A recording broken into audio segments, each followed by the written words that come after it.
Hola everyone, ¿cómo estás? Hoy es muy bonita. It's just such a beautiful day today. I am going to do a mukbang for Cinco de Mayo. I went and got some tacos from a place called La Familia. I got some medium shell tacos, and I got me a enchilada. So I'm going to talk to you guys about my little experience going to Mexico.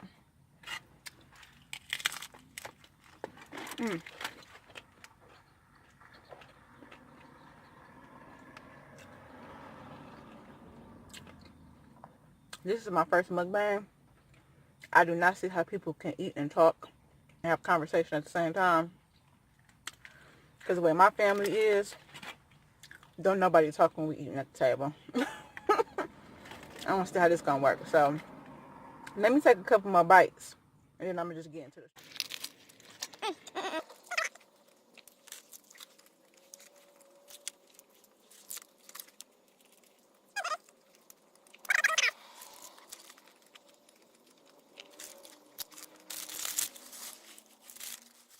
We decided to go on a cruise to Cozumel, Mexico. We went to Key West, Florida first, and then we went to Cozumel. So we was deep. It probably was at least a good 15 of us. It was a couple of my aunts, a few cousins, and then my roommate from college went with me as well. So we was pretty deep when we went down there. So we went to Cozumel, and half of us decided to stay on like the tourist area, and the other half of us decided we was gonna rent some mopeds and we was gonna be out. So we went to the little place, rented some mopeds. The guy pretty much was like, do you guys want insurance on your mopeds? And, you know, some of us, we like, no, we don't need no insurance. We need some insurance for it. We ain't finna be riding like that, you know. But my cousin, that's a truck driver, was there. And, you know, he like, no, I don't do nothing without no insurance.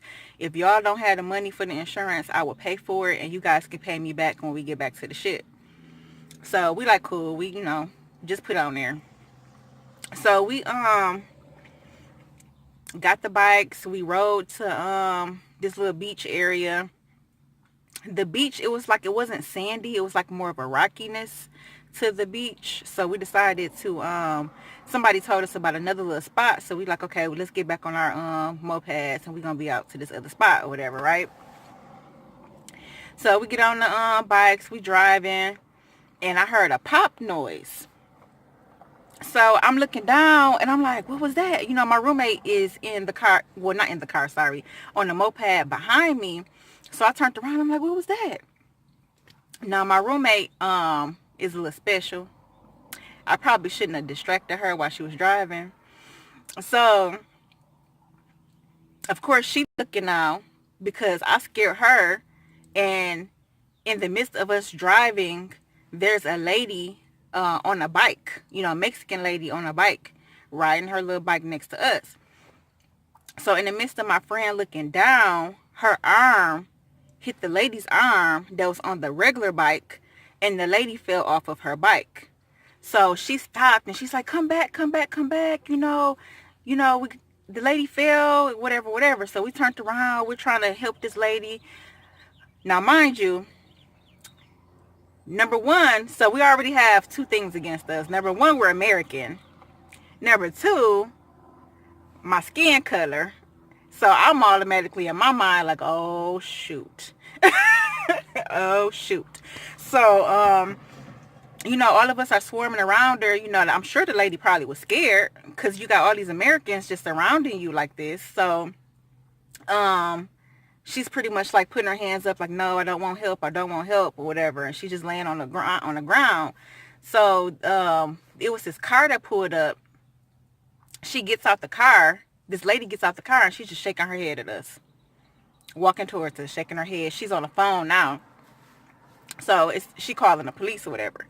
So she comes up to the lady. She speaks English, but she really just don't want to talk to us. And so long story short, the lady was just getting off work. She worked at a hotel, And the lady that pulled up in the car that shook her head at us was her boss. So she just happened to be driving down the street and seeing her on the ground. Now, she didn't see what happened and how it happened or anything like that, but she's talking in our behalf or in the lady's behalf as if she was standing there and saw the whole thing. So nobody knows English except for her. We finally, it was this Caucasian boy, had to be about 15 years old, walking down the street. We like, do you know English? Do you know Spanish? And he like, yeah, I know both. I could translate for you. So he's trying to translate back and forth because we don't know what they're talking about. And of course, the boss don't want to talk to us. So the police finally came. The ambulance came. The ambulance people, or the EMT, whatever you call them, they pulled up. They put the lady, now mind you, she was on a bike. Neither one of us was really even going that fast, to be honest. So they done pulled up. They put her on like a body board with a neck brace on, the whole nine, just making it seem like it was just the worst accident in the world. You know what I'm saying? So they done took her to the hospital. Meantime, the police officer trying to figure out who did it. Who made this lady fall off the bike? So my friend, like, you know, it was an accident. My hand hit hers. And I'm telling her, like, it kind of was my fault, too, because, you know, I'm the one that made you look. Anyway, he put both of us, well, he put her in the car. I got in the car, too. And we drove to the police station. So all my family are on the mopeds driving behind us, trying to keep up with it. And they didn't put us like in a cell or nothing like that. They just took us to like an investigation room, and we sat there for, I would say we was in there for almost two to 3 hours. I feel like it might have been about 2 to 3 hours that we were sitting in this investigation room. So when we get there, it's only one police officer that know English, so he's talking to us, trying to keep us calm. He was actually very nice. All the other officers though was like, you know, the way they was looking at us was like, Americans. You know what I'm saying? Like, just with their noses up. They had these big, long rifles or guns, whatever I don't know what kind of guns those are. I don't know nothing about guns. But they had these big, long guns around their shoulders, just looking at us like, yeah, I wish you would do something type of stuff. And I'm like, really?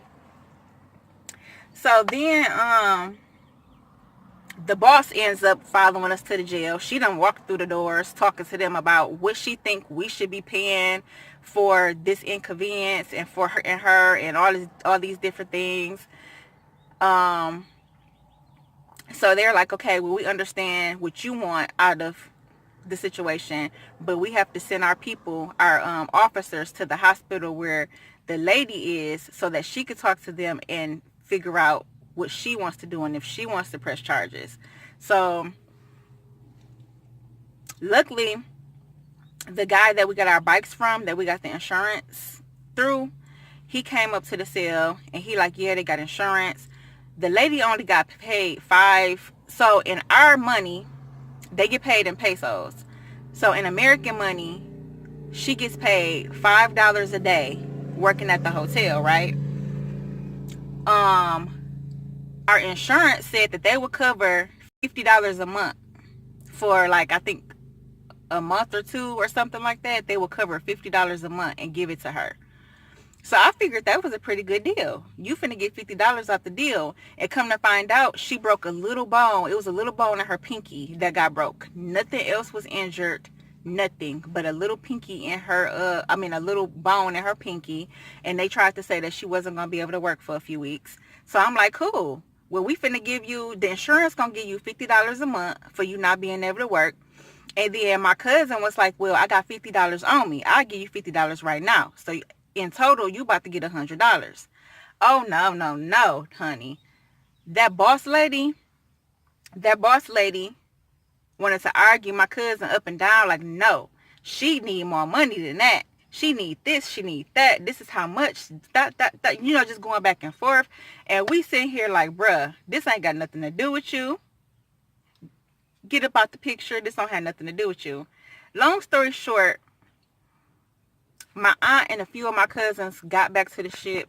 They was able to talk to the captain. They have a whole team of people that specializes in different things because they have contracts with these different countries that they go to, and they have a team of people that are ready to handle anything that happens with their the individuals that was on the ship.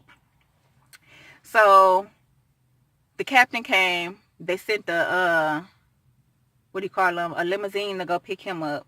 He came, talked to them, like, listen, they said they're gonna give you $50, take the $50 and send my people back to my ship. So they like, okay, cool. We had to sign a book of forgiving. It was this big huge book called the Book of Forgiving. Had to sign that, gave them the $50. It was this van that was waiting on us outside the police station. And so we got in there, we speed in trying to get to the ship because the ship about to take off in a couple minutes now. Like, literally, our shit was about to leave like in 5 minutes, and we're trying to hurry up and get to the ship. So we in some van. I don't know who van this is, but we in the van. They driving us speed, and we're speed racing to the ship.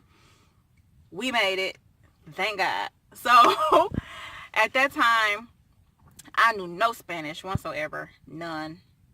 I know way more Spanish now than I did then, but even now, I'm not even really conversational.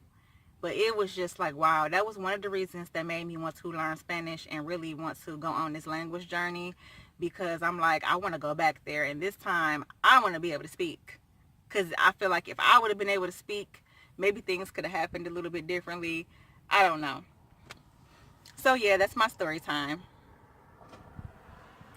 Oh, let me tell you. So they told us that if the situation didn't get cleared up, and if the lady that fell off the bike wanted to press charges on us, that they was gonna have to send us to a prison in Cancun. Mind you, we in Cozumel at like one of their little local jails. They was gonna send us to prison in Cancun until everything got straightened out, honey. So I'm like, oh no, no, no, no, no, no. So my roommate was crying. She's scared. I'm praying. We praying. I'm like, no, God is going to get us out of this thing. Don't cry. Have faith. And thank God that everything got worked out. That's all I'm happy about. Everything got worked out. And yeah, if you're going to go out of the country anywhere, make sure you definitely have people. Make sure you have tons of people with you, number one. Number two, at least know how to speak something. You know what I'm saying? And yeah, stay in a tourist area. That's all I gotta say. Adios. Until next time. Gracias por ver.